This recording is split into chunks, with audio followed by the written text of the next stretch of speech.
இந்த ஜூன் மாதம் ஸ்கோலியோசிஸுக்கான விழிப்புணர்வு மாதம். ஸ்கோலியோசிஸ் என்றால் என்னென்று முதல் பார்த்தோம் என்று சொன்னால், நம்மட முள்ளந்தண்டு எலும்பில் வரக்கூடிய அசாதாரணமான வளைவு. இது முள்ளந்தண்டின் ஒவ்வொரு மட்டத்திலையும் ஏற்படலாம். உதாரணமாக கழுத்து முள்ளந்தண்டுகளில் ஏற்படலாம், நெஞ்சரை முள்ளந்தண்டுகளில் ஏற்படலாம், இடுப்பு முள்ளந்தண்டுகளில் ஏற்படலாம். ஏன் இப்படியான அசாதாரணமான வளைவுகள் முள்ளந்தண்டு எலும்புல ஏற்படுகிறது என்று பார்த்தோம்னா, அநேகமானாக்களுக்கு இது ஏன் ஏற்படுகிறதுன்றதே காரணம் தெரியாம இருக்குது. ஒரு சிலருக்கு பிறப்பால ஏற்படக்கூடியதாக இருக்கும்.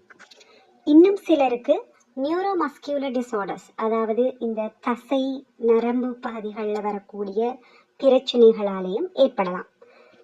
இன்னும் சிலருக்கு வயோதிபமாகக்குள்ளேயும் ஏற்படலாம். ஸோ இந்த அசாதாரணமான வளைவுகள் சிலருக்கு நாளடைவில் அதிகரித்தும் போகலாம். ஒரு சிலருக்கு அது அதிகரிப்பது நிறுத்தவும் படலாம். இதால் உடல் உபாதைகள்,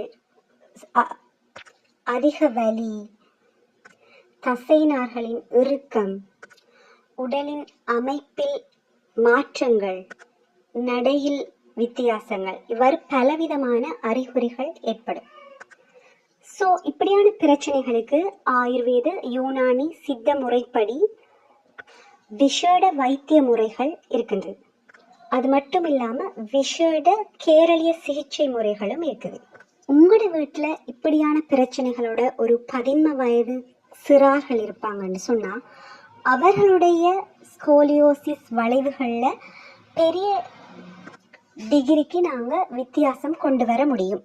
அது மட்டுமல்லாமல் தொடர்ச்சியான சிகிச்சைகள், வாழ்க்கை முறை மாற்றங்கள் போன்றவற்றை கடைபிடிப்பதன் மூலம் அவர்களுடைய ஸ்கோலியோசிஸ் பிரச்சனைகளில் இருந்து விடுபடக்கூடிய ஒரு வாய்ப்பை பெற்றுக்கொள்ளலாம்.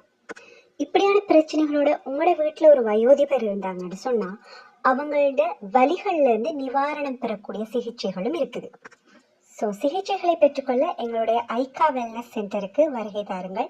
திரையில் காணப்படக்கூடிய தொலைபேசி இலக்கத்தை தொடர்பு கொண்டு தேவையான விவரங்களை பெற்றுக்கொள்ளுங்கள்.